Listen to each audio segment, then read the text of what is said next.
Everyone, आज हम इस वीडियो में डिस्कस करने वाले हैं हिंदी के टॉप 25 क्वेश्चंस और ये यूपी आरओ एआरओ एग्ज़ाम के लिए और अपकमिंग पीसीएस एग्ज़ाम के लिए बहुत ही ज़्यादा बेनिफिट देखने को मिलेगा। देखिए, यूपी आरओ एआरओ के एग्ज़ाम में 60 नंबर के क्वेश्चंस पूछे जाते हैं, तो हम यहाँ पे भी डिस्कशन कर रहे हैं विशेषण और विशेष्य के टॉपिक का। ओके, तो स्टार्ट करते हैं। देखिए, ये जो शब्द है धुंधला, इसमें विशेषण है, तो धुंधला ये कैसा विशेषण है? संख्यावाचक है, ये तो नहीं हो सकता। गुणवाचक सार्वनामिक विशेषण, उपर्युक्त में से कोई नहीं। तो ये जो धुंधला है ये गुण बता रहा है, तो गुणवाचक विशेषण है।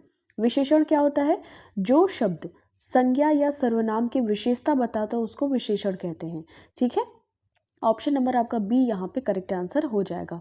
अगर हम बात करें, देखिए जो धुंधला शब्द है इसमें गुणवाचक विशेषण है, संख्यावाचक विशेषण जैसे एक, दो, पहला, दूसरा, दूना, तिगुना आदि होते हैं। सार्वनामिक विशेषण क्या होता है? यह, वह, ऐसा, वैसा।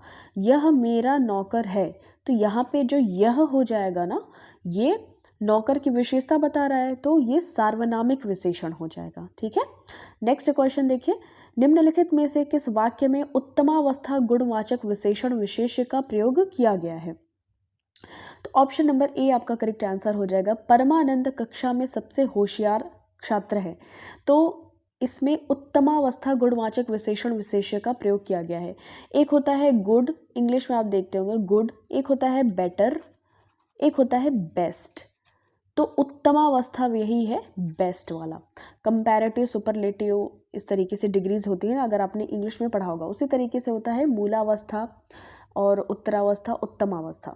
तो ऑप्शन नंबर ए आपका हो जाएगा, सबसे होशियार छात्र है।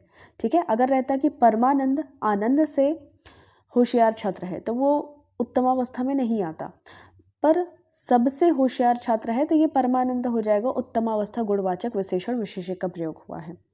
ठीक है, तो यहाँ पे आप ध्यान में रख सकते हैं परमानंद महाराज जी से। तो देखिए, परमानंद कक्षा में सबसे होशियार छात्र है, इस वाक्य में उत्तमावस्था गुणवाचक विशेषण विशेष्य का प्रयोग किया गया है। यहाँ पर परमानंद विशेष है और सबसे होशियार क्या है? विशेषण। ठीक है, तो उत्तमावस्था गुणवाचक विशेषण है। इस तरीके से एक मीम भी आया हुआ था, हे प्रभु हे हरिराम कृष्ण जगन्नाथ प्रेमानंद, ये क्या हुआ? तो इस तरीके से नेक्स्ट क्वेश्चन पे चलते हैं। निम्नलिखित शब्दों में से कौन सा शब्द गुणवाचक विशेषण है? तो गुणवाचक विशेषण यहाँ पे हो जाएगा उचित। देखिए, पांचवा, तीन, कुछ, तो ये अनिश्चित परिमाणवाचक हो जाएगा। पांचवा इस तरीके से आपका आवृत्तिवाचक या संख्यावाचक हो जाएगा। ठीक है, नहीं, पांचवा ये क्रमवाचक हो जाएगा, और तीन हो जाएगा ये जो हम गणना करते हैं। तो इस तरीके से जो गुण बता रहे हैं ना, ये उचित बता रहा है। ठीक है, नेक्स्ट हम बात करते हैं क्वेश्चन की, भरत सरीखा भाई मिलना कठिन है।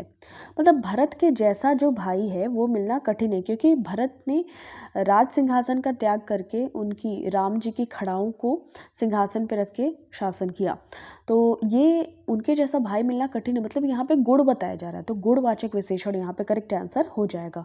ठीक है, देखिए, सरीखा शब्द में गुणवाचक विशेषण है। सरीखा का अर्थ होता है सदृश या उनके जैसा। जैसे देखिए, जो शब्द संज्ञा सर्वनाम की गुण, दशा, स्वभाव इत्यादि का बोध कराते हैं उसे गुणवाचक विशेषण कहते हैं। सरीखा शब्द में विशेषण है। देखिए, आपको ये क्वेश्चन 2016 में भी देखने को मिल रहा है, परंतु इससे पहले 2014 में ये क्वेश्चन ऑलरेडी पूछा गया है। सरीखा शब्द में विशेषण है, तो गुणवाचक विशेषण आपका करेक्ट आंसर हो जाएगा। हजारों लोगों ने उसे देखा है, वाक्य में विशेषण है हजारों। हजारों लोगों ने उसे देखा है, तो वाक्य में जो हजारों शब्द है वो विशेषण है।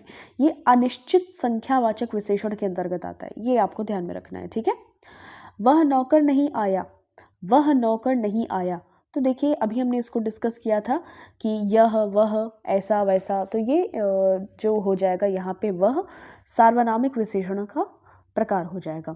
ठीक है, तो वह क्या है? सार्वनामिक विशेषण है। यह, वह, कोई, ऐसा, जैसा, तैसा आदि सार्वनामिक विशेषण है। सार्वनामिक विशेषण दो तरीके के होते हैं, एक होता है मौलिक, एक होता है यौगिक।